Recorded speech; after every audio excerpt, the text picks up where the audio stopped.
Olá, sejam todos bem-vindos mais uma vez aqui no nosso canal O Mundo das Testemunhas de Jeová.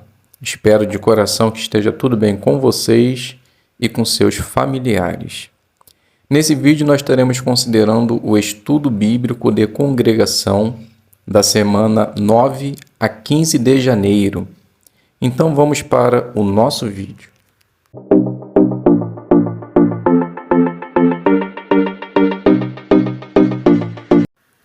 Então sejam todos bem-vindos mais uma vez aqui no nosso canal.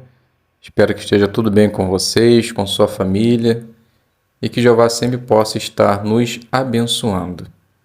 Então nesse vídeo nós vamos fazer a consideração do estudo bíblico. Hoje nós vamos fazer parte 2, revisão. Então converse com seu instrutor sobre os pontos a seguir. Então vamos fazer uma série de perguntas, as respostas estão bem fáceis e simples. Imagino que os irmãos vão tirar bastante proveito. Então a primeira pergunta é assim: o que Deus vai fazer com a religião falsa? Então a resposta está lá na lição 13. Então a resposta: Jeová lhe promete que em breve vai destruir as religiões falsas e elas nunca mais serão achadas. Pergunta do 2. Antes da pergunta, vamos fazer a leitura de Êxodo, capítulo 20, versículo do 4 ao 6, que diz assim: Não faça para você imagem esculpida, nem representação de algo que há nos céus em cima, ou na terra embaixo, ou nas águas abaixo da terra. Não se curve diante delas, nem as sirva, pois eu, Jeová, seu Deus, sou um Deus que exige devoção exclusiva e traz punição pelo erro dos pais sobre os filhos, sobre a terceira geração e sobre a quarta geração daqueles que me odeiam, mas que demonstra amor leal até pela milésima geração daqueles que me amam e guardam os meus mandamentos.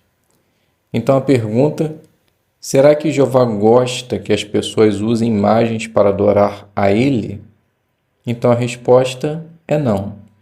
Pois Jeová, ele deseja devoção exclusiva.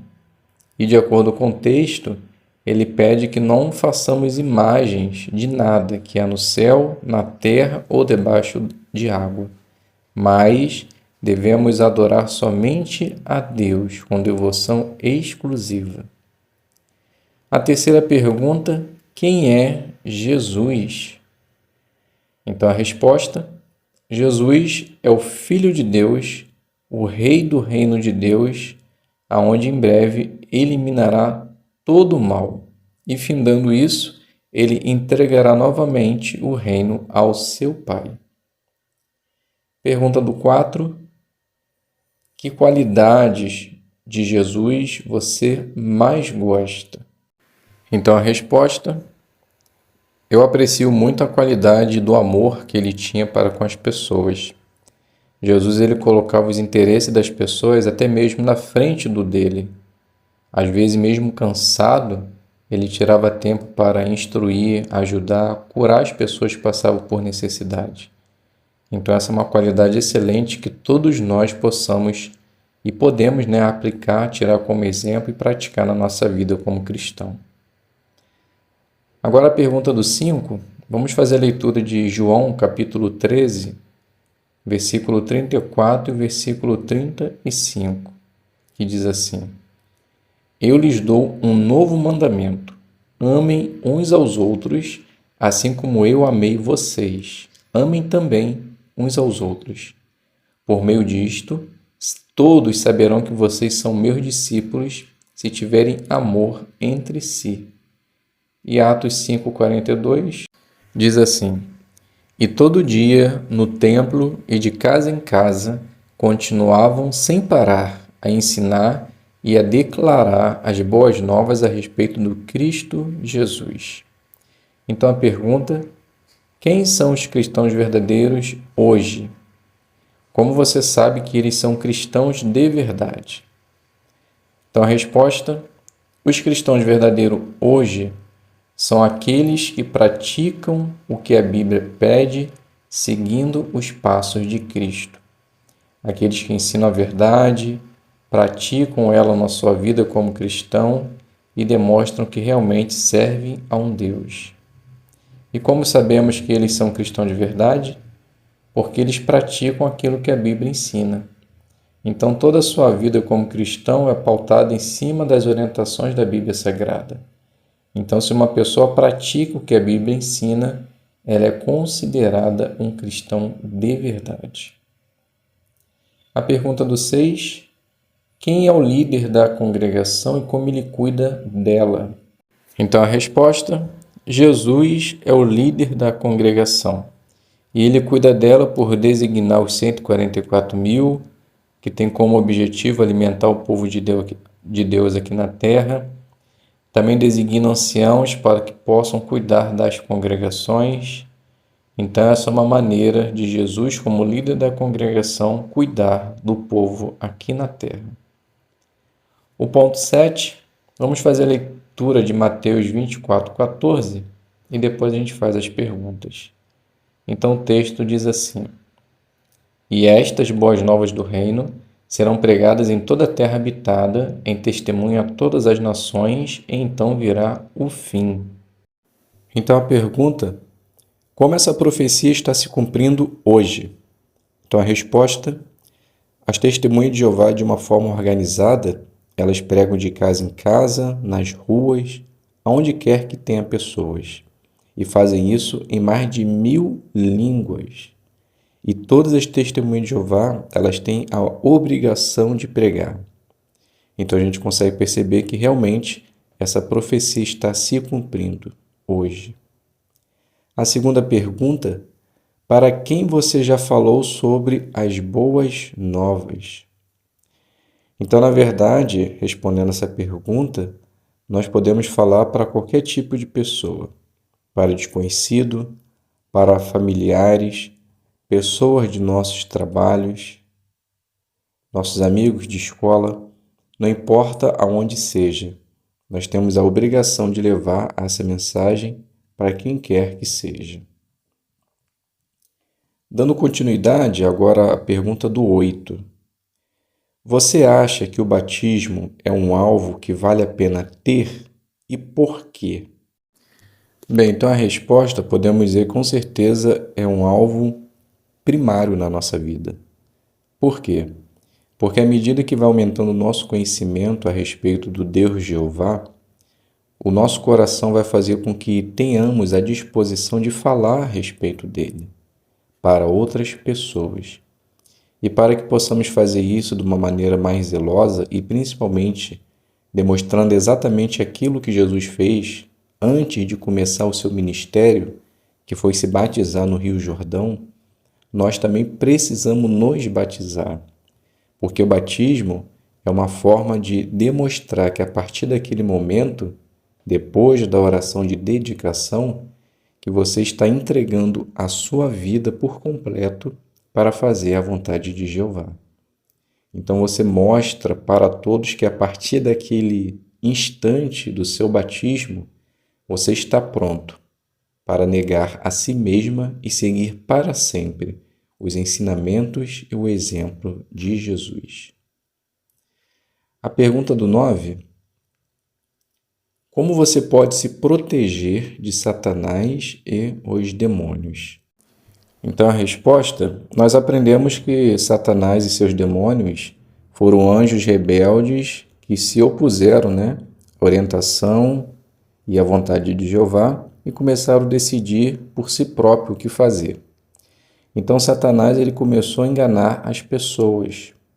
E uma das formas que podemos nos proteger é evitar ter contato com pessoas que são adivinhos, videntes, curandeiros, procurar talvez algum tratamento médico que tenha a ver com o ocultismo, evitar de querer falar com os mortos, com entes queridos falecidos, pois isso não é verdade. Na verdade, nós vamos estar falando com anjos de Satanás, demônios, que o único objetivo é de nos desencaminhar e fazer o mal para nós. Então, realmente devemos nos proteger por evitar contatos com Satanás e seus demônios. A A pergunta do 10: qual é o objetivo de Deus para nós? Então a resposta: o objetivo de Jeová, ele não mudou.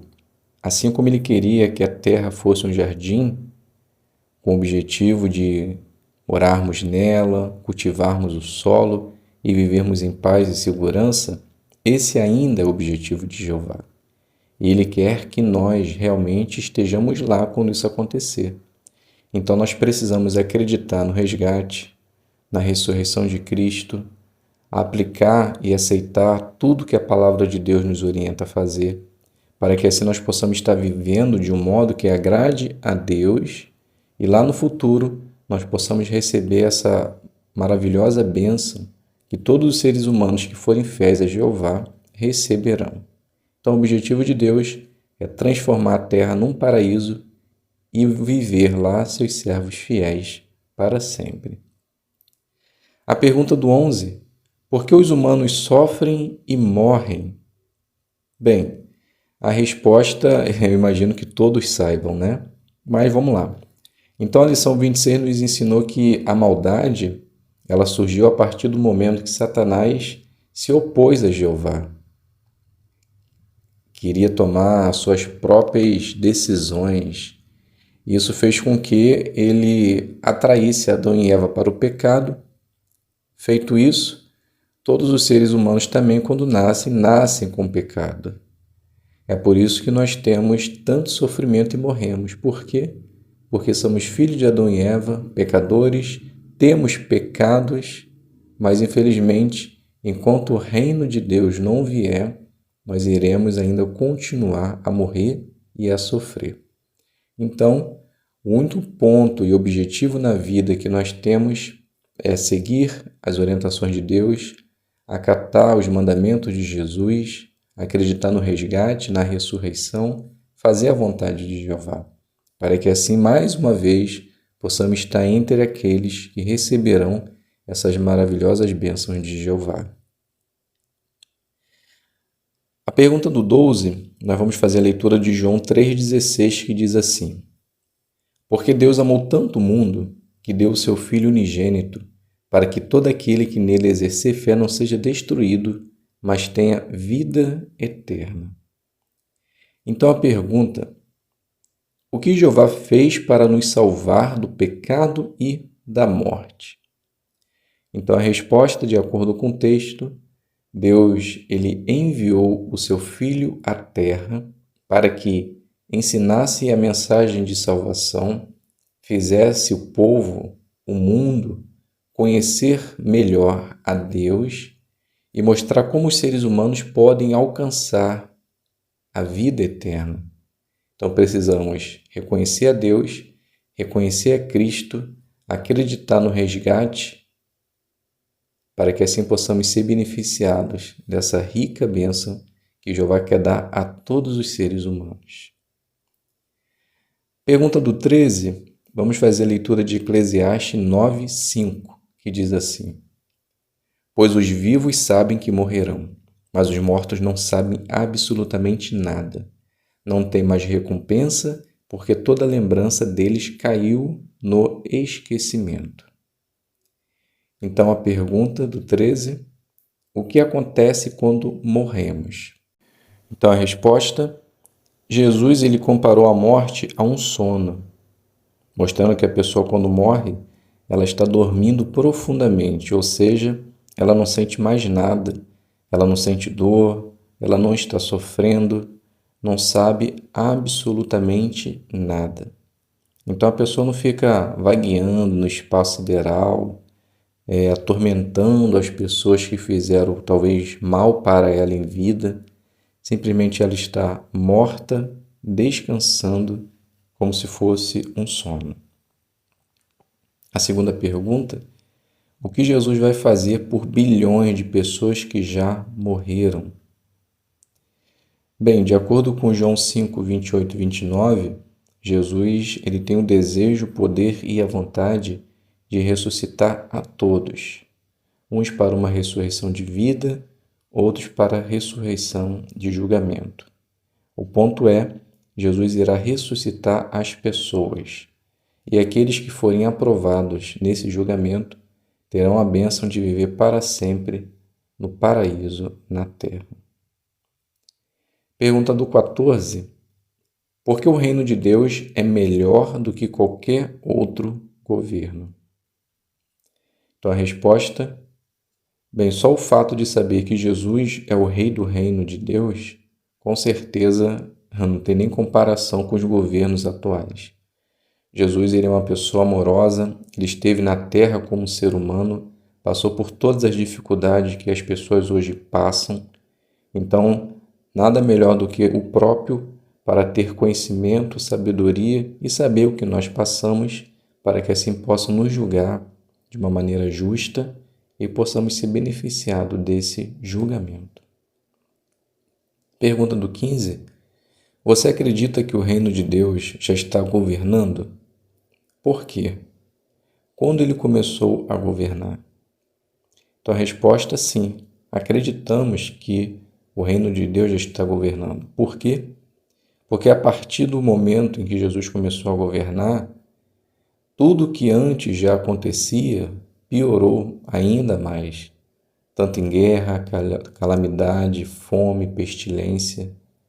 Então a gente consegue ver que o cenário mundial está de acordo com a palavra de Deus, demonstrando que realmente Jesus já está governando.